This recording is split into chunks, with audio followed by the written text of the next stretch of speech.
మా నాన్నగారు చనిపోయే ముందు 2 కోరికలు కోరాడు.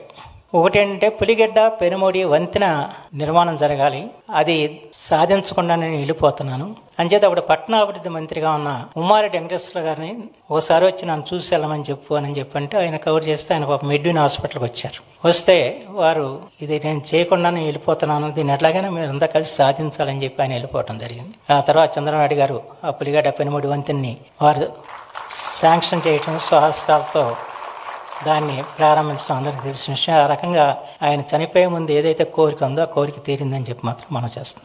ఇంకో కోరిక కోరారు, అదేంటంటే ముఖ్యమంత్రి చంద్రబాబు గారు చూస్తే నేను ఒక మాట చెప్పాలనుకుంటున్నాను. అదేంటంటే వాళ్ళు విశాఖ నగరం అభివృద్ధి చెందుతుంది, విశాఖ నగరంలో ప్రపంచ తెలుగు మహాసభలు జరపాలి అని చెప్పి ఆయన దానికి ఒక పెద్ద ప్రణాళిక కూడా తయారు చేశారు. ఏ ఊరిలో ఏ రకమైన కార్యక్రమాలు చేసుకుంటూ విశాఖపట్నానికి వెళ్ళాలి, ఆ విశాఖపట్నంలో సభలు జరపాలి, మధ్యలో రాజమండ్రిలో ఇవన్నీ ఒక కాగితాల మీద రాసి పెట్టాడు అంతా.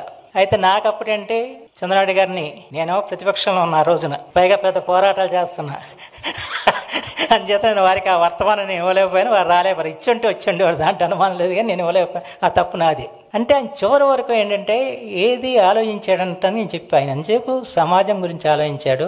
అయితే ఇంకా తాను చేయకుండా మిగిలిపోతున్న పనులు ఏవైతే ఉన్నాయో ఆ పనుల్ని పూర్తి చేయించాలని చెప్పిన ఆలోచనతో తపన పడ్డాడు తప్ప ఇంక వేరే లేదని చెప్పి మాత్రం మనం చేస్తున్నాం. ఆ రకంగా ఆయన జీవితంతో కూడా జాతికి అంకితం చేశాడు.